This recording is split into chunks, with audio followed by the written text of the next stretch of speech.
This is part 2 of the geometry review. Alright, so let's see if I focus this a little bit better. There we go.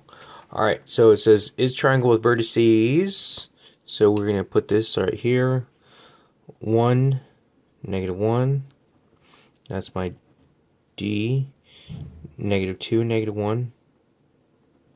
That's going to be E. And -2, -5. 2, 1, 2, 3, 4, 5. 1, 2, 3, 4, 5. Okay, and that one's going to be my F. So that is a triangle there.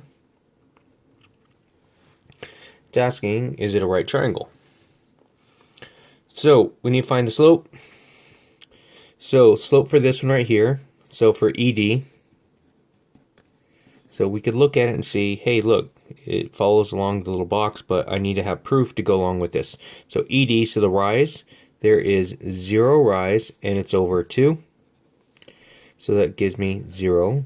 The next one's going to be EF. That's going to be a rise, 1, 2, 3, 4, over 0, which is undefined. And they're actually reciprocals of each other, because 0's on top there, or I'm sorry, 0's on bottom there, 0's on top there, and opposite of 0 is still 0. So -0 still means 0. So yes, and so the slopes are opposite and reciprocal.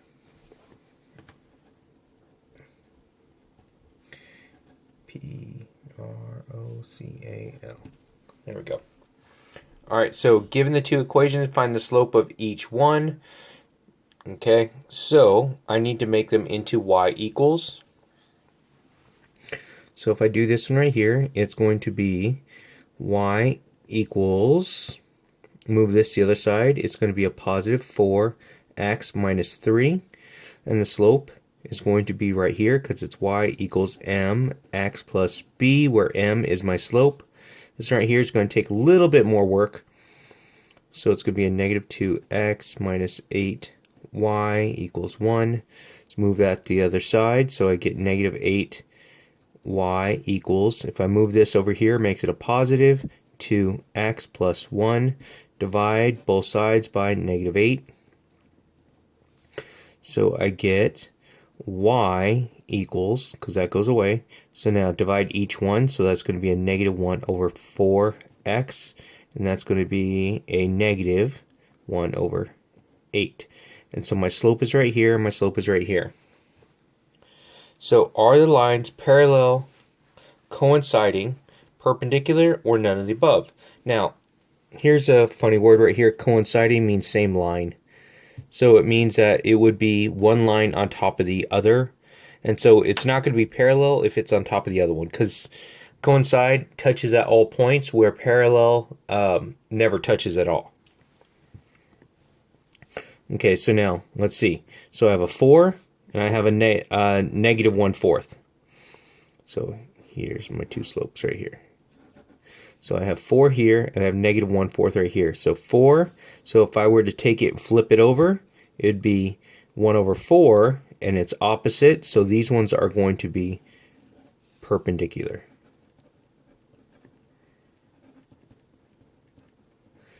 And explain the answer, slopes are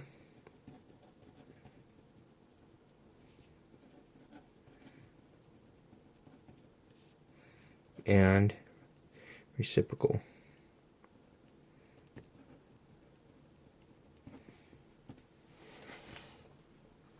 Now for number 17.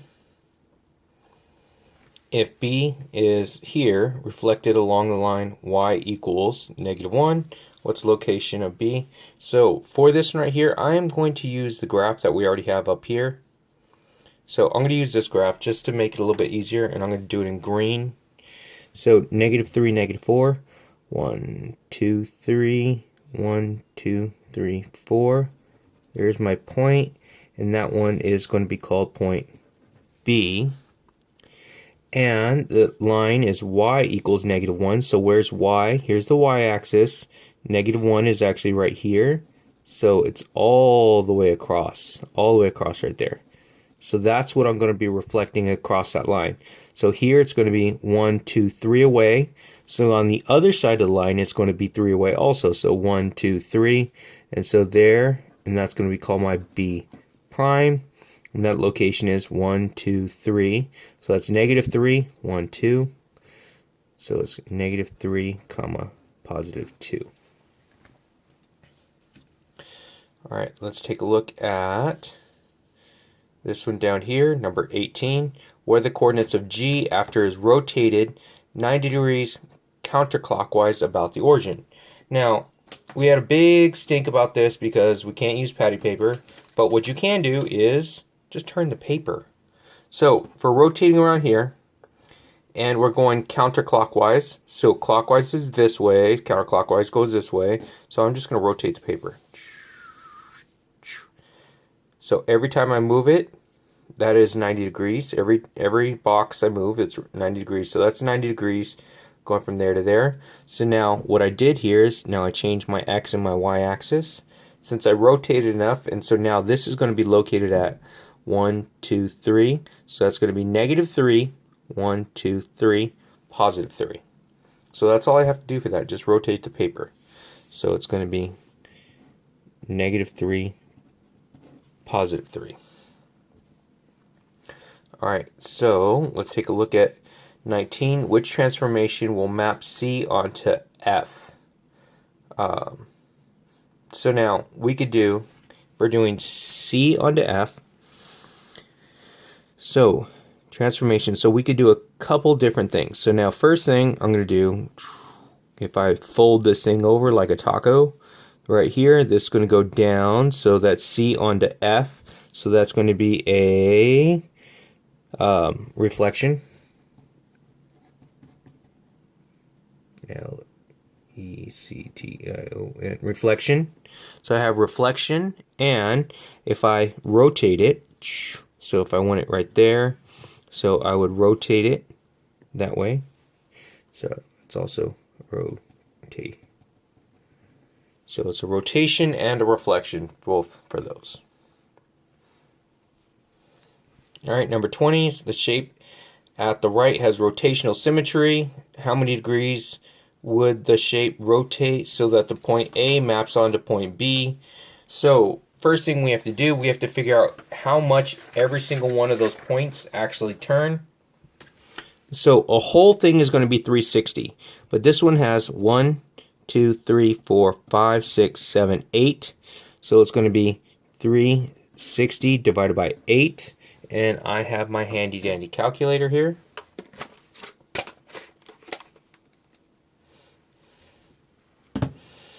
.360 divided by 8. So I'm going to come up with 45. So I get. So every time I move from one to the other, it's going to be 45 degrees. So now it's going to be 1, 2, 3. So it's going to be 3 times 45.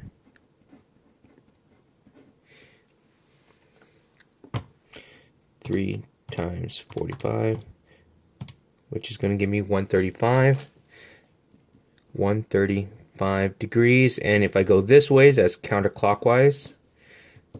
So counterclockwise. So now if I go the other direction, so it's possible to actually have this way also. So I could do this way or this way. So the question didn't ask.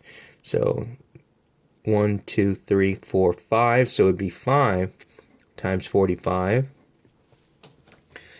So 5 times 45, and I get 225. 225 degrees clockwise. There we go. Now the next one says triangle ABC is reflected over TR to produce triangle A prime, B prime, C prime. First, draw a picture to illustrate this information. Okay, so I have ABC.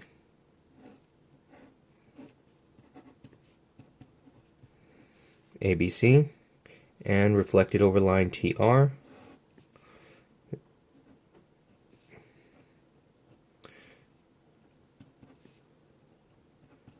So if I reflect it this way, that would be C prime, B prime, and then A prime would be here. So it should look something like this. There we go. So because I fold it over like that. Now the next one, and choose a statement that will not necessarily be true based on the picture. Now, line from A to A prime, so A to A prime, is perpendicular to TR. Yeah, because if I were to draw a line from here, those are straight across, and so it will, that one's yes. So this one will be true. This one will not be necessarily be true. So right here, A to A prime is parallel to B prime, B to B prime. That also should be true because if I draw a line like there, it should be, so this one should be true. AB, so line segment AB. So AB right here is congruent to line segment A prime B prime. Yep, those are true because if it's a transformation, that one must also be true because it should be rigid. A to A prime, A to A prime is congruent to from B to B prime. Nope, you could clearly tell the difference in the sizes there. So this one's going to be false. So my answer is going to be right there. Now let's take a look at 22. A reflection over parallel lines is the same as, so let's see, I will draw a little triangle. I will label it A, B, C. So if I reflect it this way, this would be B, A, and C. Looks like this. And then if I reflect it, so if these lines are parallel here, it'll go back to being A, B, and C because I flip it over one more time. So it should look like that. I wish I had a graph for this to make it a little bit better, but because it puts A back in the original place, B back in the original, and C, and it's all facing the same direction, it's the same as a transformation.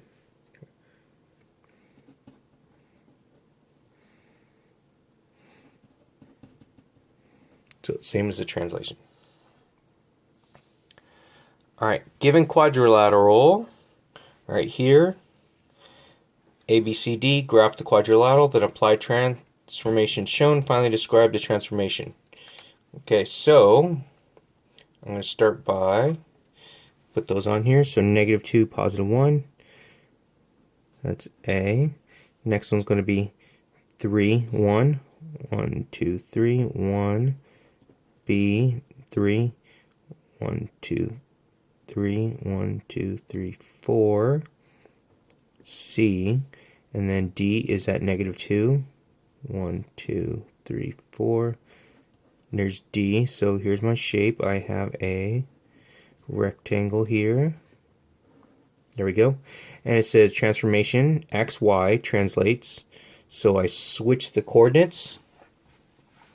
So now if I switch the coordinates, I'm going to write it out first, because I'm going to switch the X and Y, and the Y is going to be opposite. So the translation, so A prime is going to end up becoming, so right here, it says that the Y comes out here and it becomes opposite, so that's a -1, comma, and my X stays the same. B prime is -1, comma, 3. C prime is going to be -4, comma, 3, and D prime is located at -4, comma, -2. So I have that right there. Now I'm going to use my red pen to show the difference in here. So for this right here, -1, 1, 2, negative. Here's my A prime, -1, +3, 1, 1, 2, 3. So that one's going to be my B prime. Next one's going to be -4. So that's going to be, let me see, 1, 2, 3, 4, and 1, 2, 3. That one's going to be my C prime. And my last one's going to be negative 4. 1, 2, 3, 4. Negative 3. 1, 2. Oh, that's a 2. Sorry. That's a 2. Make sure. So that's going to be my D. So now I have that right there. Now, I could tell because it changes direction that it's probably not just going to be like a translation. It doesn't look like it's going to be a reflection, so let's check for rotation. So let's see. So if this is my original one, let's take a look. So look at where the x-axis here. Look at where it is according to the y-axis. So if I rotate it 90 degrees counterclockwise, look closely where it is, and so now let's put it back. Let's check it there to there to there. So there it is right there. So you could actually see it now, how it moves from one to the other. So this is a rotation 90 degrees counterclockwise. Write down the coordinate rule for each of the following rotations. So if it's going 90 degrees, so now this one right here is missing a word because it's different for each one. So if I go, let's call this counterclockwise for all of them. Okay? Because the clockwise rule is different. Because we just did the one for the counterclockwise. So right here, if it's going counterclockwise, we just figure out the rule right here, which is negative y comma x. Okay, so now let's look at this. So if I do it 180, so that's 90 twice. Now let's see. So if this is my original one, so there's 90, and then there's 180. So look at the location of A. So if I look at the location of A here, that one's going to be at a positive 2, negative 1. So positive 2, negative 1.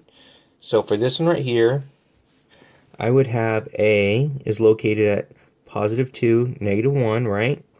So positive 2, negative 1, and if you notice I have negative 2, negative 1, so I just look at the differences from what I have there to there. So that means that I'm going to have a negative x and a positive y. So the y stays the same. Okay?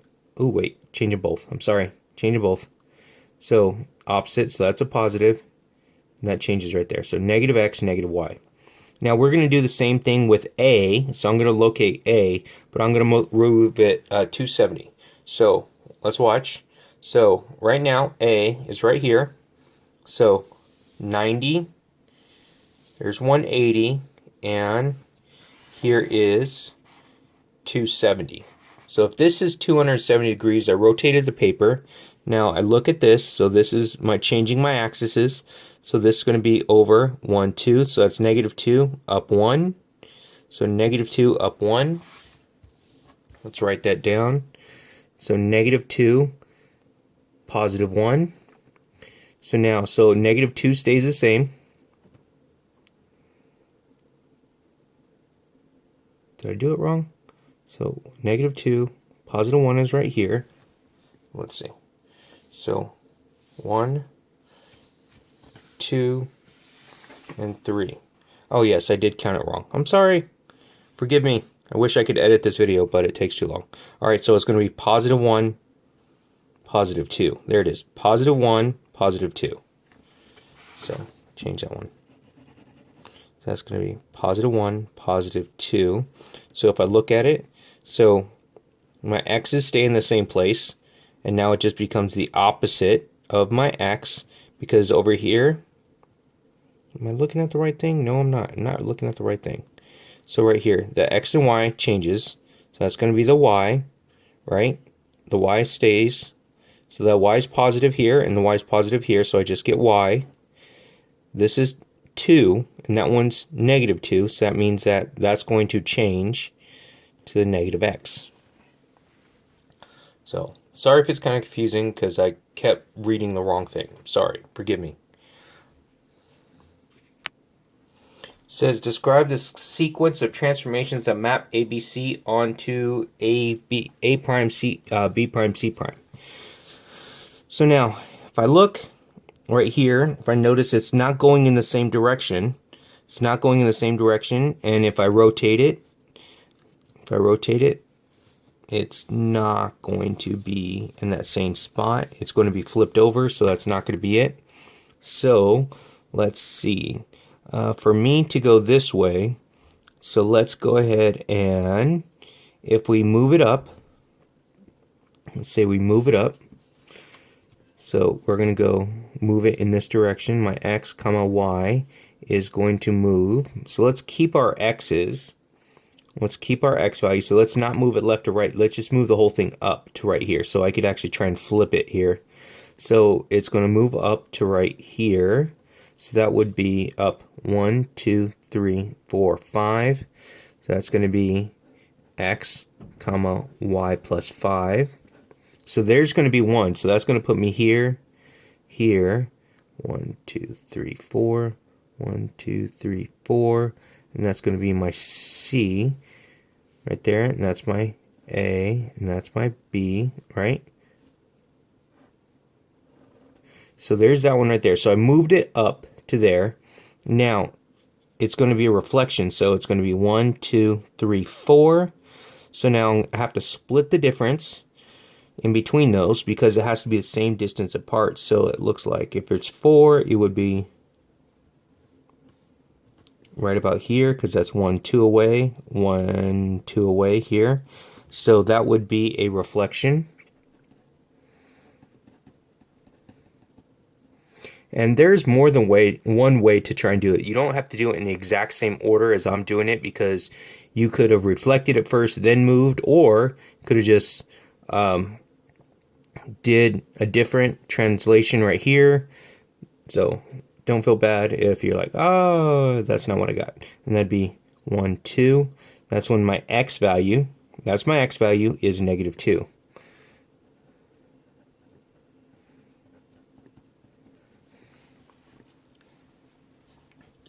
On 25, describe the series of transformation that maps RST onto GOP. Now, we have to go back to what we were doing a little bit ago. Let's see if I can make a rule out of these. RST, so it's this first one onto this one. So now I'm going to take a look. Let's make a rule. So now my x goes out here, right? So there's my x. My y doesn't stay the same. It goes opposite my y.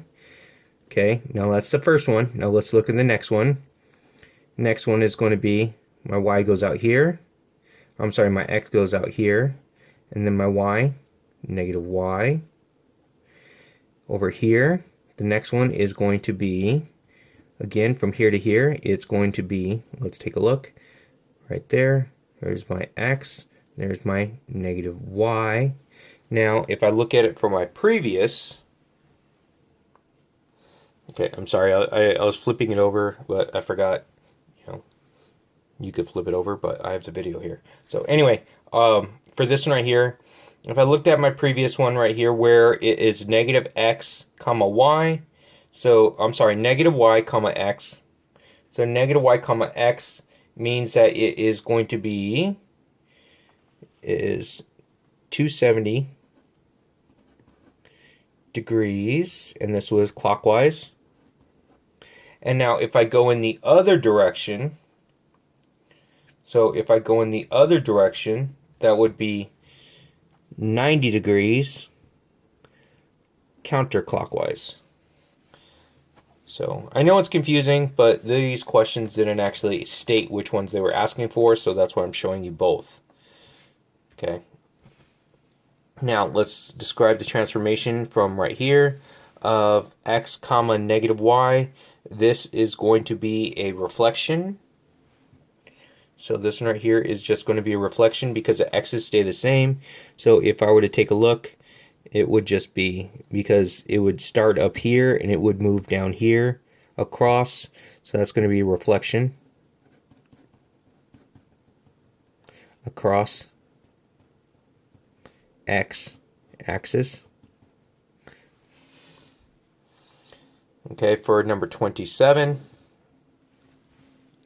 triangle ABC is graphed on coordinate plane and reflected across over the y-axis.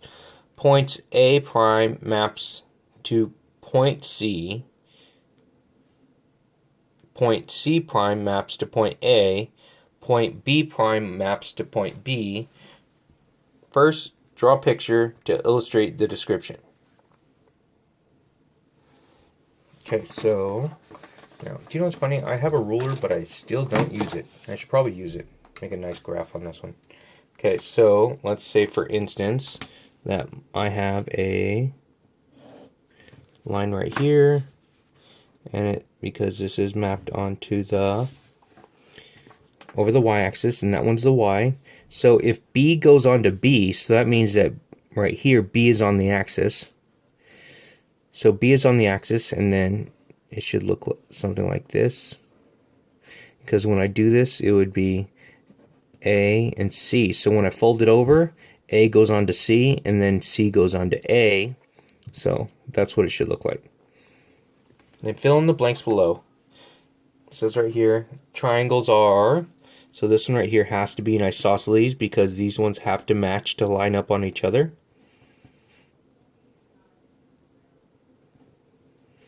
Okay, and they also have to be congruent. Okay, now 28 says, are the two figures shown below congruent? Explain why or why not. Explain yes or no. So let's take a look. So I'm gonna actually like draw out the sides. So for it to be congruent, all the sides have to be the same. So right here I have, see, 1, 2, 3, 4. That's 4. Okay, this one is going to be 1, 2, 3, 3. This one's going to be 1, 2, 3, 4. This one is 1, 2, 3, 4. And so right here,